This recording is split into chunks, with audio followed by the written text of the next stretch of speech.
Man, Nintendo must have thought we all had three hands by this point, didn't they?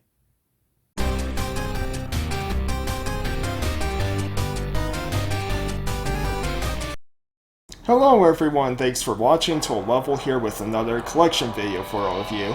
This time we're covering N64 and GameCube. I combined both of them because, yeah, I just don't have that many games for either. Used to have a lot, but unfortunately as a kid, a lot of things were sold behind my back, so I pretty much had to start from scratch, like N64 completely from scratch. GameCube I only got to keep about 3 or 4 games. But yeah, enough with the sob story. Let's just look at the collection I have because there's still some pretty solid games, but don't expect a lot of the major titles, I would say, right? So, yeah, and the way I'm going to do this is how I've been doing it for a while. I'll show you kind of all the games I have, but there won't be gameplay because one, that'll take too long, and two, I get to talk individually about each game and all that, make it a bit more personal like that. So again, if you know, I always put this out there, if there's any games in my collection that you do want to see gameplay of or me talk about more in depth, let me know. I'll be more than happy to do it. Just, yeah, combining, even just doing them individually, it would take a lot of work to get gameplay for each individual game. So yeah, just combining them makes it kind of better that way, right? So yeah, I'm not sure how many games I have. I have N64 here. Yeah, N64. There we go. Here. GameCube. Here. So yeah, we're at the Nintendo wall, which, yeah, top shelf is cleared because GameCube. So we'll begin with just some accessories. So for N64, not too many, you know, Rumble Pack, standard. I do have the expansion pack too, I just didn't feel like digging it out or anything right now. You know, I just want to keep in the N64, but I do have the expansion pack. And then, yeah, some third-party memory cards, which they're not great, but hey, they work fine. But yeah, you do have to be careful with third-party memory cards, especially on the N64, because they can corrupt fairly easily. I haven't had any issues myself, but it is possible. I do use a third-party memory card on GameCube, but I found the third-party memory cards for GameCube seem to be really great, whether it's Mad Catz or someone else. Like, they hold up really well, and if you get one of those like 256 megabit or megabyte memory cards, man, they last a long time.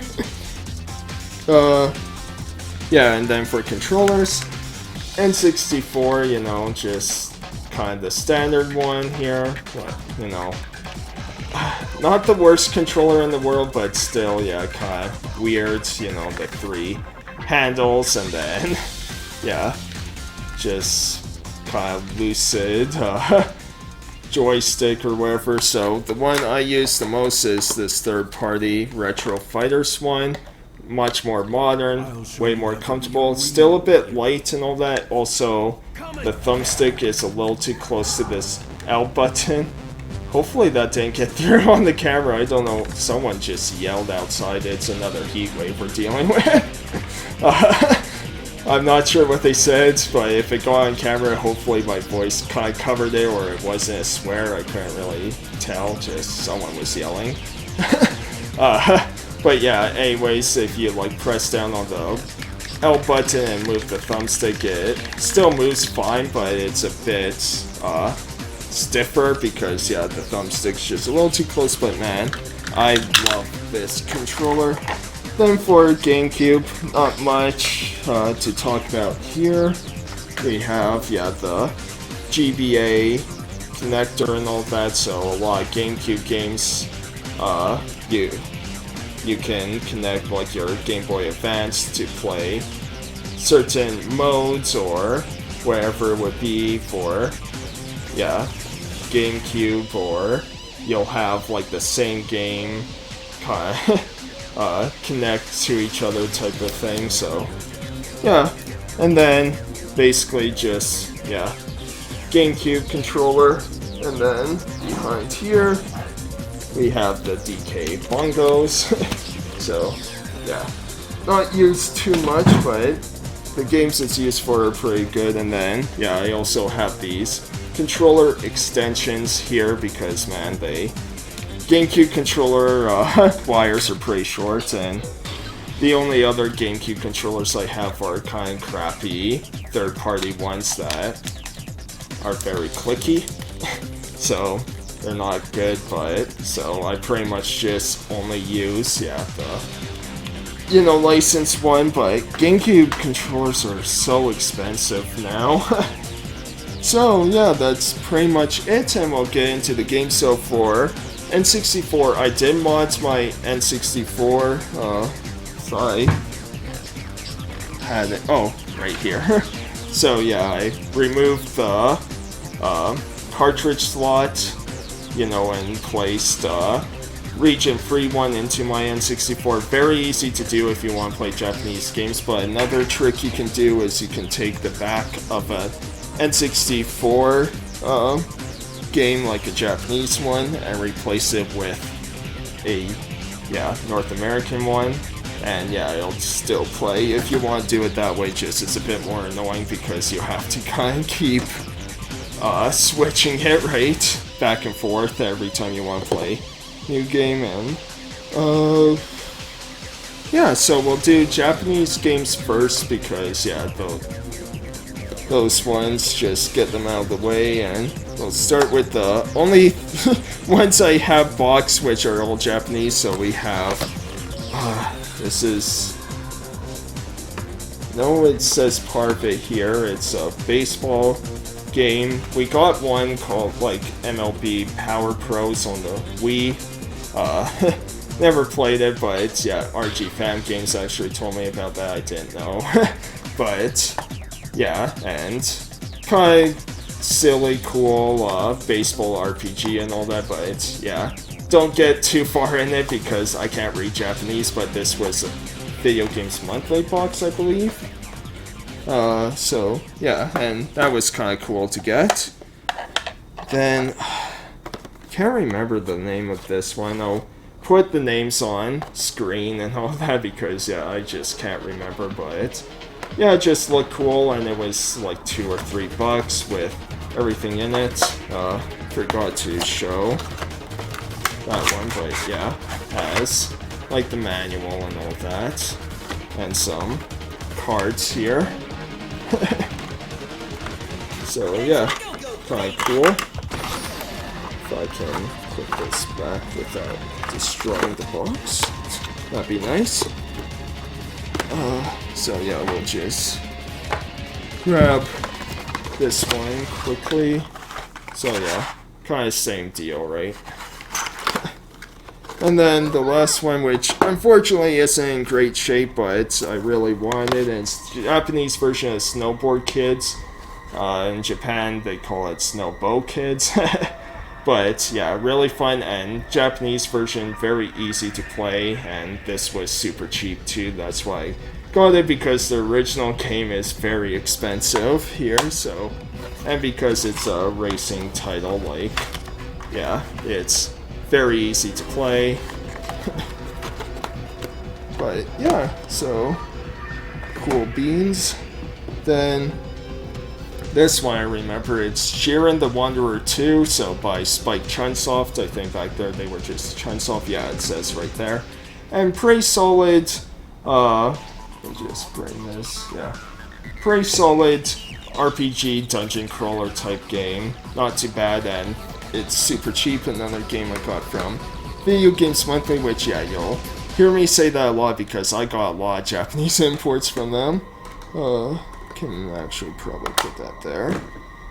Then we have, yeah, SimCity 2000, which for the N64, we never got this on the N64. We got it on PS1, but yeah, and kind of cool, right? So another VGM box. And then Mario Party 3 Japanese. So yeah, since I played this game a lot when I was younger, it's very easy for me to navigate the menus and play it and all that, so definitely a lot of fun, and yeah, awesome. Then, yeah, we have Japanese Mario Kart 64, which is another great one to just add if you want Mario Kart 64 physical and don't want to spend a whole lot of money, right? Because, yeah, again, North American version costs quite a bit more, but yeah, and this game plays perfectly, just you don't need to know Japanese or anything, very easy to navigate, so very cool. Another game easy to navigate would be Yoshi's Story here, Japanese, so yeah. Again, all these were from Video Games Monthly, which, man, I do miss them a lot. I do want to go back, just, maybe next year sometime I can go back. But, yeah, really, really cool game. Very easy, very short, but a lot of charm to it. And then, yeah, we have some Pokemon Stadium games, so I guess like Japan got multiple ones because we only got 2, right? We got one based on red, blue, yellow, if you want to include yellow too, and then the other being gold, silver, crystal. But yeah, both of these just involve Gen 1, and yeah, it's Pokemon Stadium, kind of fun little games. Then we have Donkey Kong 64 Japan, which I'm surprised with this one because this one's actually all in English. Like the text itself, like when you read signs and all that, it's all in Japanese, but the DK rap song is all English and all that. And yeah, it's a little weird when that happens. Yeah. And then we have Pilot Wings 64, so yeah, this pretty solid title, right? You kind of control kind of hang glider and 2 other ones. Can't quite remember, but yeah, and you do kind of these little tasks or almost like mini games of just reaching a certain target and trying to hit the middle, and yeah, pretty fun, relaxing. Then yes, Zelda Ocarina of Time Japanese. Now, I play this game so much that Japanese version don't need to read the text at all because, yeah, I played it enough to know how to play this game, but hopefully one day I can reacquire the original kind of North American version because, yeah, I do want to have the original game. Just, again, I'm in no rush, especially with how many times that game's been re-released on other consoles, and I have the 3DS version, which I really like playing, so yeah. And then Star Fox 64, which again, very easy to navigate, but if I play this game usually, yeah, I'll just play, like I don't have the original, but I do have digital versions of this on Wii U, and then of course there's Switch Online, and yeah, I'd rather play that because I just love hearing the lines, do a barrel roll, all that sort of stuff, yeah, really, but still really cool and plays pretty much the same, so yeah, that's all the Japanese ones, so if I can put these back smoothly. Probably not. Nope, they're all tipping over.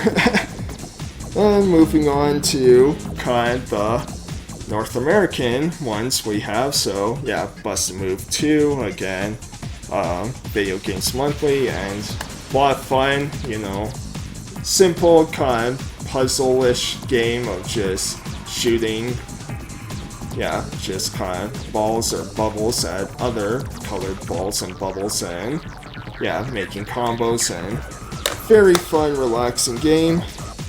Then we have Glover, kind of one of those forgotten platformers, though I shouldn't actually say forgotten because a lot of people know about this, just it never got a sequel. There were rumors of a sequel, then eventually got cancelled, but yeah, it's still pretty fun. Not as fun anymore, has outdated controls and all that, and that fog effect that a lot of 360 and 64 games had, because of poor draw distance, but, still have fun with that. It was part of my childhood, so love it still. Then yeah, we have Cruisin' USA, which this is mixed with people, right? I really enjoy it, but you either like it or you kind of hate it. It's, you know, just simulated arcade racing, you know, try to get as far as you can, basically. Then Vigilante 8, really fun, another Video Games Monthly game I got, and yeah, just very fun if you like Twisted Metal or Demolition Derby type games. This is a great game to play. Wave Race 64, classic game. Really awesome, and yeah, just still a lot of fun to play to this day. Very fun jet ski racing, and then got Mission Impossible. Now, this is definitely just pure nostalgic for me because, yeah, this game is terrible, but I do love it. It was a big part of my childhood, same with the original movie.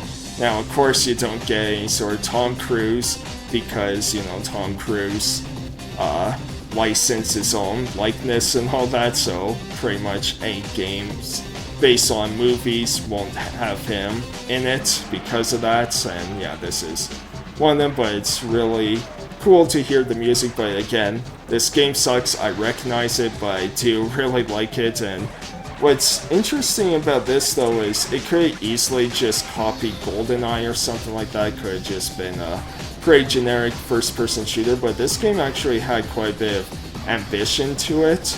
You know, where it was almost like an early prototype for Hitman or something, just with a lot of the tasks you would do and gadgets you had and all that. But again, I recognize this game is garbage, but again, that's what nostalgia can do to you. Then we have Rocket Robot on Wheels, so I streamed this a few weeks ago. Lots of fun. And yeah, really cool. Now this is a forgotten platformer. Probably my favorite platformer on the N64, to be honest, after I played it. It's a blast. I did get stuck though during my stream, so I ended the stream, and yeah, but love this game and so happy I was able to find it. And then we have Chameleon Twist 2, so yeah, this was another Video Games Monthly, and yeah, solid game, you know, nothing super special about it. It's, you know, a bit of a budget platformer, but it's still so happy to have this game. Then, my very first N64 game besides Super Mario 64, which, yeah, I don't have that game physically, or I guess technically I do because one of my Switch games, yeah, right here, would be Super Mario 64. But yeah, the other first game I got was Shadows of the Empire, Star Wars, so yeah, this game definitely has outdated moments and controls and all that, but man, again, nostalgia still makes this one of the funnest games for me for Star Wars games. And also that first level in Hoth is still fantastic and controls so surprisingly well, you know. But actually a lot of the flying levels do control pretty well. It's just kind of the ground stuff that's a bit wonky, but yeah, love this game. Then we have Perfect Dark. So yeah, classic title, and you know, outdated, but still I have a lot of fun playing it. And what it did to sort of up it from GoldenEye was, you know, just multiplayer where you could fight against bots now and different difficulties, and really cool campaign, especially kind of the co-op stuff, because you could play this game in co-op, or you could play where one person's trying to get through the level while the other person is all the bad guys trying to kill you. And that's a really cool idea that I wish more games would do for multiplayer and campaigns and all that, because that's an awesome idea. Then yeah, we have NWO, WCW NWO, yeah, Revenge. one of the best wrestling games on the N64, and still lots of fun to play if you love wrestling. Got this in Retro Game Treasure, actually, either my first or second one, I can't remember, but yeah, love this game. Then we have Diddy Kong Racing. What can I say? It's like the best racing game ever, or one of the best. I love this game. Even though it can be a pain at times, still so fun. And yeah, I wish more games did this with racing titles, of having almost like a campaign or quest mode, right? Because that's what this kind of is you're racing all these tracks, doing certain challenges, and then once you do enough and be number one, then you fight a boss or race against a boss, and yeah, would be awesome to see more games do stuff like that.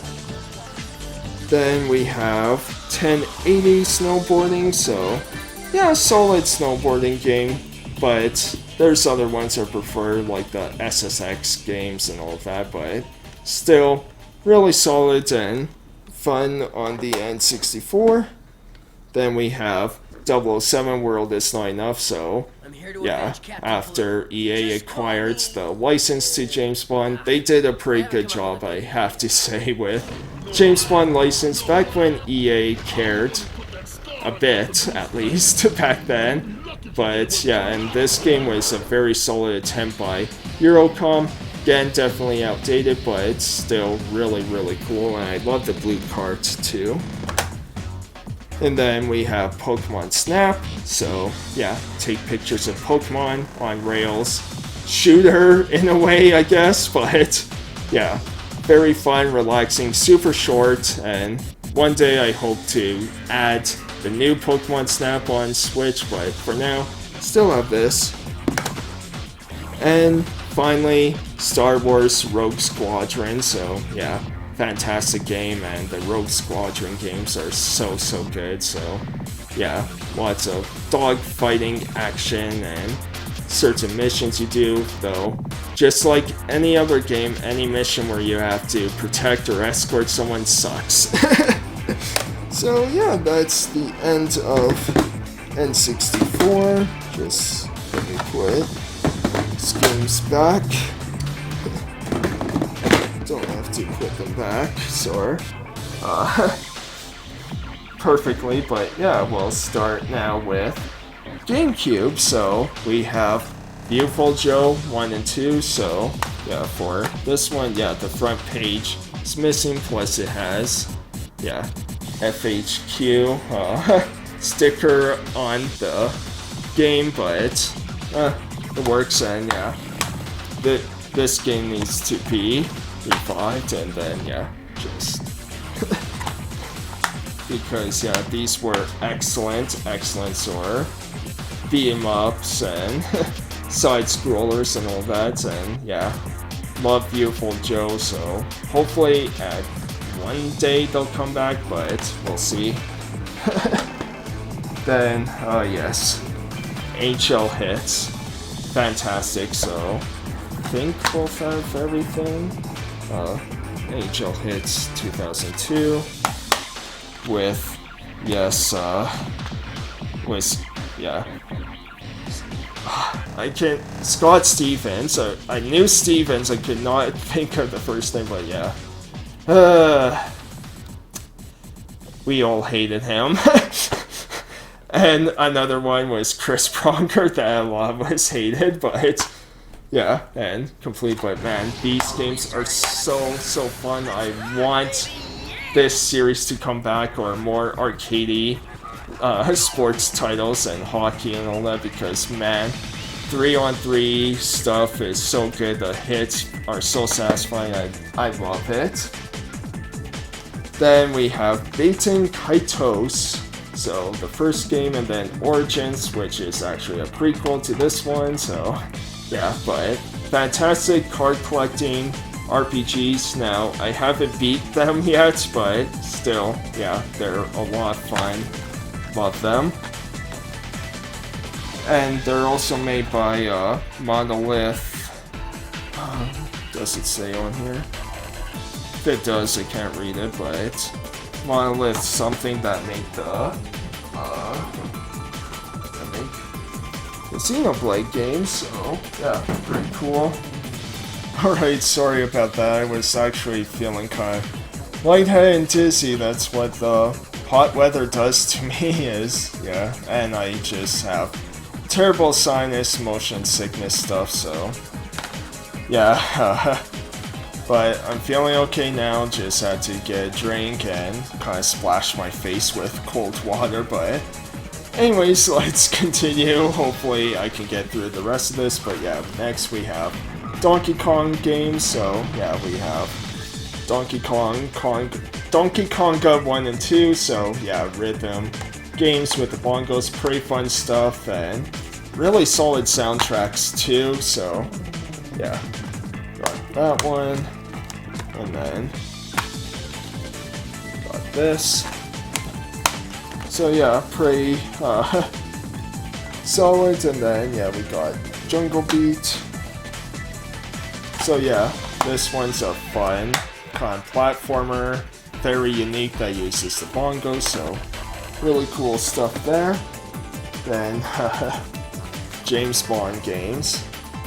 These are all so fun. Now the weakest would for sure would be Agent Under Fire, but yeah, Nightfire and Everything or Nothing, fantastic games, and all three are still really fun to play. Love them.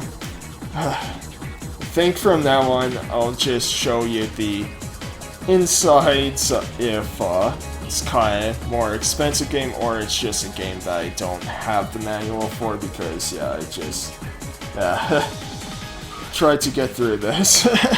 So we have the Sims game, so we have the Herbs, which is, yeah, like Black Eyed Peas, kind of weird crossover there, and then Busting Out, which, yeah, it's pretty much just the Sims, and, you know, I enjoy the Sims, so, you know, console games weren't too bad because they did a smart thing of kind of trying to be more of their own thing rather than perfectly copying the PC ports, because, yeah, like, wasn't going to be PC, but yeah.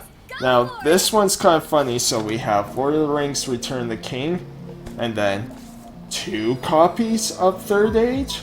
Well, that's because this one I bought and they accidentally sent me the 2 towers. So, yeah, from a site I bought games from. They were really cool about it because, yeah, they accidentally sent the wrong game, and, you know, they did refund me more than what I paid for, plus they let me keep it, so really great on them. But yeah, Third Age, we have, yeah, manual and the 2 discs, and I love this game a lot. It's very Final Fantasy X-like with its kind of UI and turn-based combat, and yeah, really cool game. And then, yeah, Return of the King, really awesome hack and slash. Love it. Then, yeah, we have Star Wars, Rogue Leader, and Rebel Strike. So these are both Rogue Squadron games, fantastic games, and can't remember. Okay, yeah, this one complete. And then, okay, this one too. I wasn't sure if it felt a bit light, but yeah, fantastic again. Then we have Sega Mega Collection, so, you know, this is very cheap, includes 7 Sonic games, and yeah, pretty cool.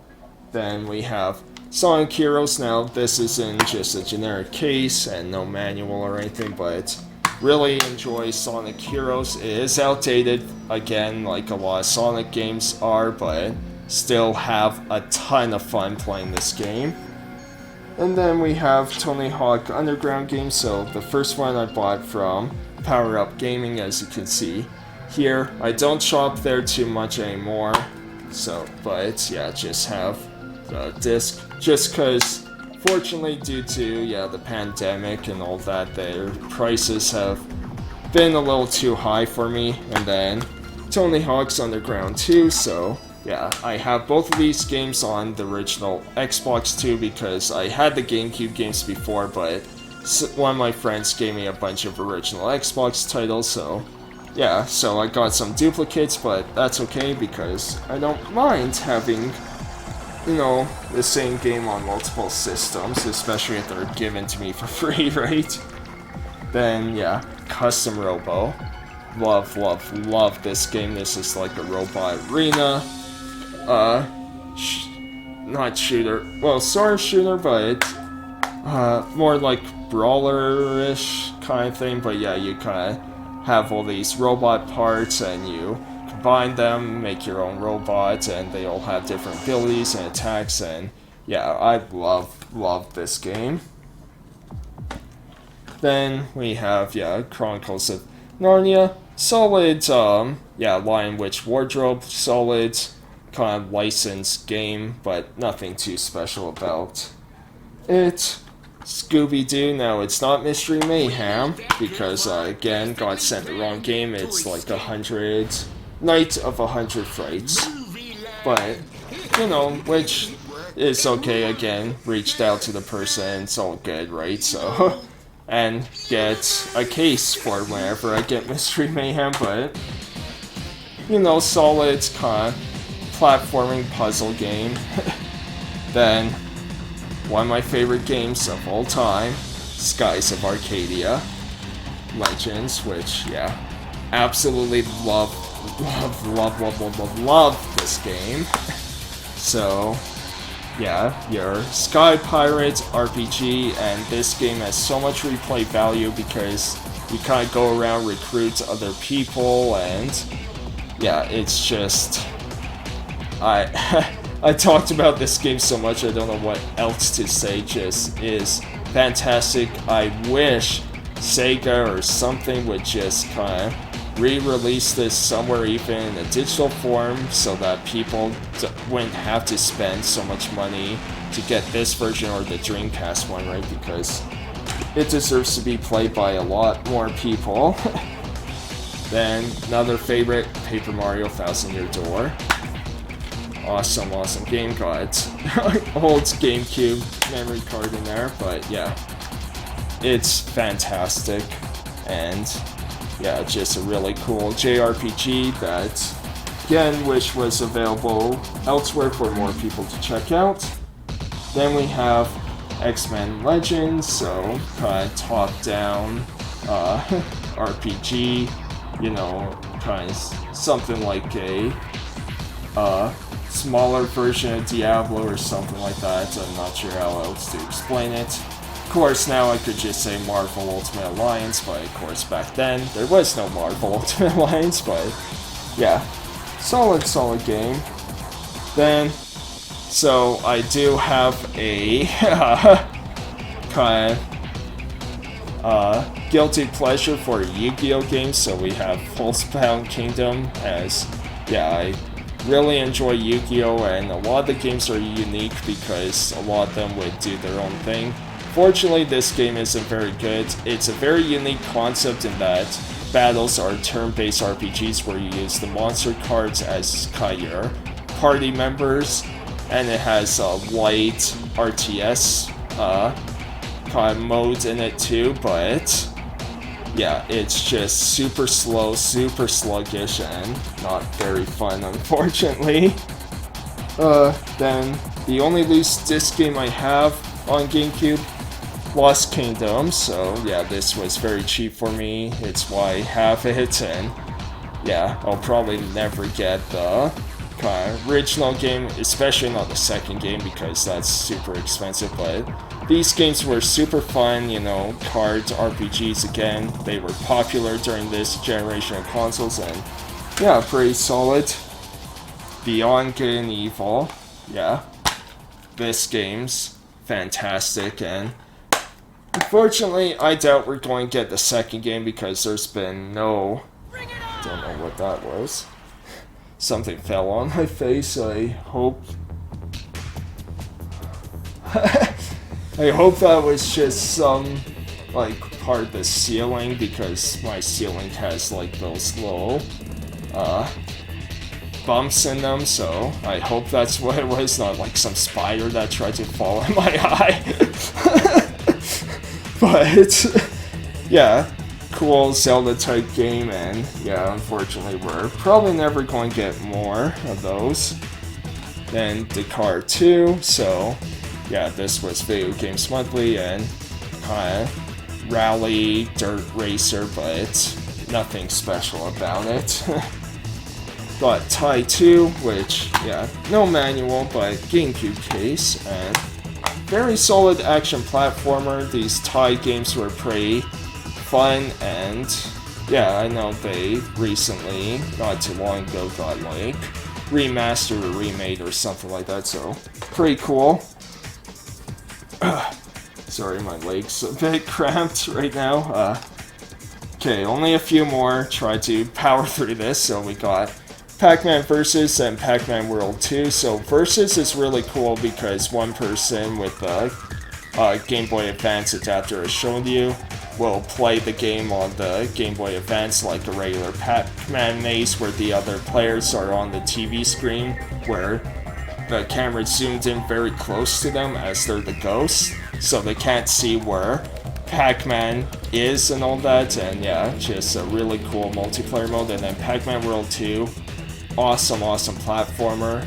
Now they remade the first game that just came out, and I'm like, I kind of don't understand why they didn't remake all of them and put them all out at once, like Pac-Man World 1, 2, and 3, but yeah, I think anyways, like I think it's just the first one that got remade, but yeah, really love Pac-Man World 2, it's awesome and my favorite in the Pac-Man World series.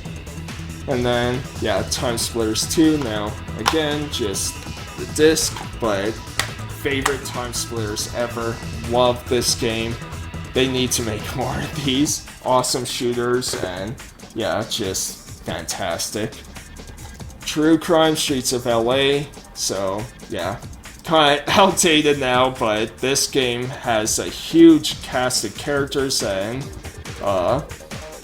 you know, a lot of budget spent on it because it has Christopher Walken and Gary Oldman, along with, there's a few others I can't remember their names. You know, I know one is the ladies from The Shield, excellent show by the way, but yeah, just, and you know, like the second game kind of sucked, and then they kind of sort of rebooted it in a way with Sleeping Dogs, and yeah, that one was a fantastic game. But True Crime, still solid for what is just, yeah, very tough to play, and it freezes a lot, no matter what version you play. So, next, Spyro Legend Begins, or New Begin, yeah, Legend of Spyro and New Beginning, so kind of reboots of Spyro, and these games unfortunately weren't the greatest. They turned Spyro into basically an action game, and just really didn't fit the character. Now, voice of Spyro is Elijah Wood, where Sparks is David Spade, and yeah, can't remember the other ones. I just know as the series continued, I think Elijah Wood kept being Spyro, but they kept changing Sparks, where the third game was Wayne Brady, which was kind of weird, and yeah. Then we have Odama, very unique, weird game, which, shoots, I forgot to show. I do have the GameCube microphone too, but yeah, maybe I'll just show a picture of it or something. But anyways, Odama, yeah, really cool strategy game where you're or strategy pinball game where you have like this giant ball called the Odama, and you're using it to defeat troops and all that, while you're using the microphone to command your troops, so very unique.